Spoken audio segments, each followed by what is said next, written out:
Pepe, ikaw Bakit? pala yung nagyoyose. Alayo, matagal na akong nagyayos eh. Ay, ilang ka sa isang araw? Wala, baka ang nauubos ko ikuan.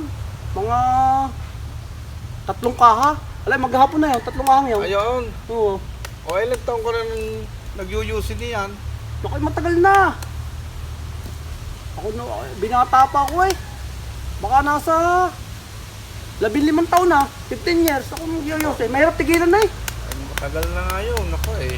Tagal lang yun, 15 taon. Ay, magkano ang isang kaha? Ba, mahal na ngayon na eh. Nasa 160 pesos na isang kaha. Ay, mahal na rin nga. Ayun. Ay, kita mo gaya. Siguro pa yun. Oo.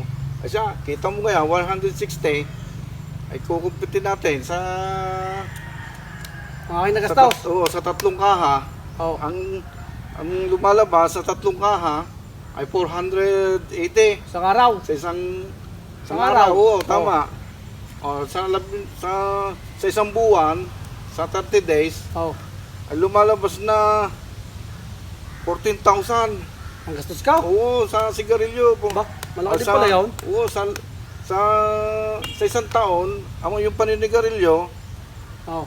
lumalabas na 172,000 ang gastos mo sa sigarilyo. Ano noon? 172,000. Oo, ay 15 taon ka naninigarilyo. Wow, 15 na. Oo, ang tagal din, ay di ki, umabot ng 2.5 million. Ba, ang laki noon. Oo, Ah, ay gastos mo lang sa sigarilyo. kaya nga. O ay kung ang ginawa mo, kinag-impok na lang sa bangko, at nakaisip kong bumili ng sports car, ay di, hindi ka magagastos sa paninigarilyo. Ay, ikaw ginagyoyos eh. Ay hindi. Ay, loko ko pala eh. Ay, nasa na yung sports car? Wala.